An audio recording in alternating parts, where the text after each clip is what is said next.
Hey, August Block here again with another installment of my training for the ultra endurance cycling event, Paris-Brest-Paris.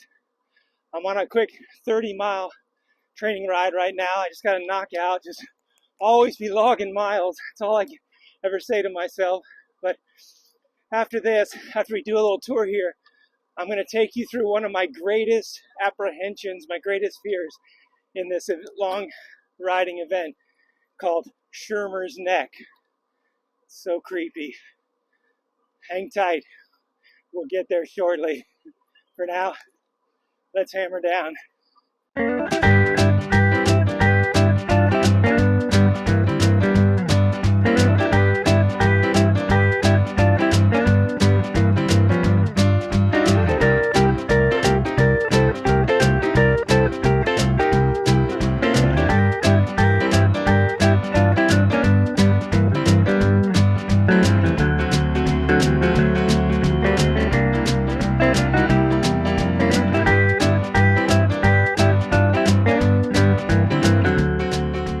So we're coming up here on the Don Cesar Hotel on Pass-a-Grille, St. Pete Beach, and it's really just an architectural marvel, while also being an amazing piece of Florida cultural history. It was built in 1928, when this was just a quiet little town over here on the Gulf Coast of Florida.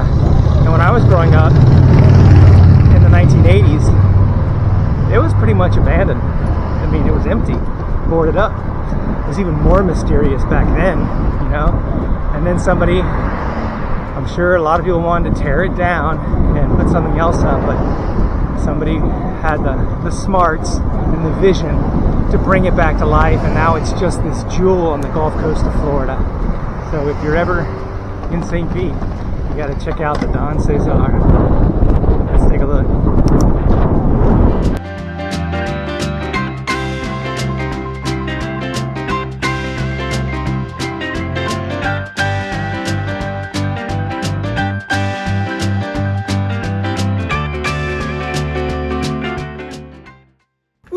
Alrighty, good huff. Super windy out and hot, but all done.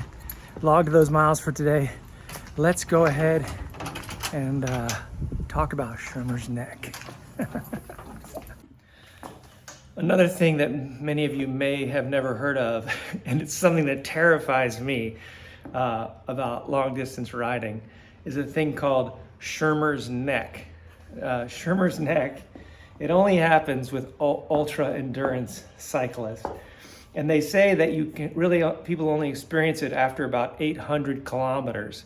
So you got a long time before it happens. But basically what Shermer's neck is that the muscles that hold up your head just completely fail on you after some point in a ride.